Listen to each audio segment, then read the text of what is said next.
Professor TJ, this is Zach. So I decided for my Module 8 Design Entry Notebook that I'm going to submit a video.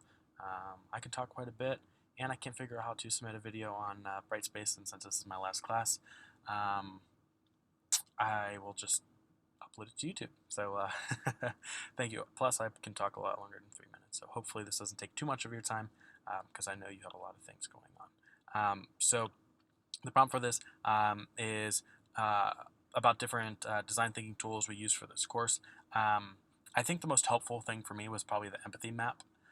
Taking the empathy map and really being able to think about the problems that people have. So getting to break them down, I'm actually going to pull it up now too, so we can talk about that. So being able to use that empathy map and seeing how people think and feel.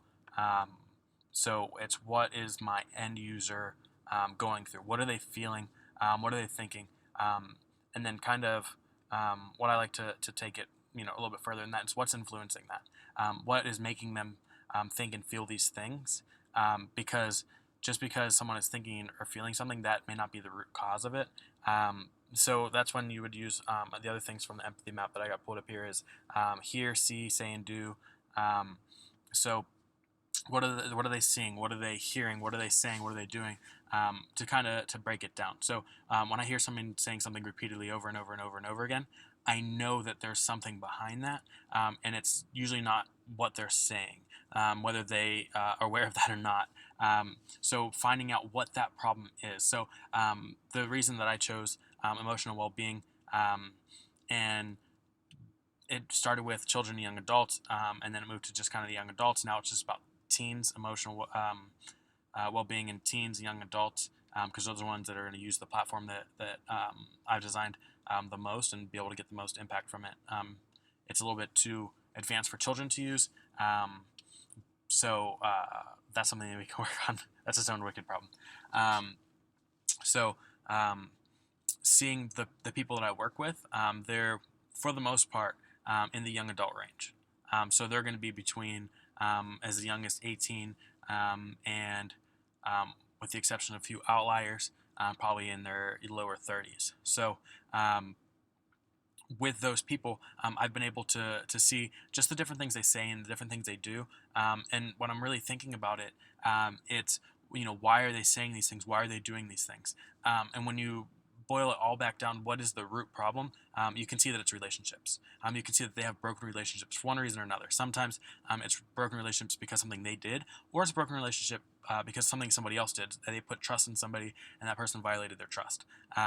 So that they are then having so many problems, either developing new relationships or sustaining relationships they have, or they're in like self-destructive relationship behaviors, that that's why I've kind of came up with the idea that I came up with. I didn't want to create something to where people are going to have to be burdened to go out of their way to use, and I didn't want to create something that was just kind of like corny or cheesy, because those people would be like, I'm not going to use this, and I don't want it to feel like, oh, I'm going on here so I can learn, and then I'll get a bad rap from that. So that's why I went with let's just label it as a social media site, or an app, however you want to use it. But what it'll do is it'll still accomplish the same thing that we want to accomplish. So using the empathy map really, really helped me really boil down to what the actual problem is, and not just say, oh, well, here's a problem, and not really understand all the meaning around it. So, and then you can go down quickly. I see I'm over 4 minutes now, but the pains and gains. So we can identify things that the end user is feeling, and things that are taking away from either their experiences, their emotional well-being, their relationships, and then we can see things that they're gaining based off of what we're doing or what they're saying or doing. So with that, I'm sorry, I'm at 5 minutes. I'm really, really sorry. So I'm just going to end at that. I do also want to mention that Creative Confidence was an excellent book, and it really helped me work through the process of this design process. So thank you so much.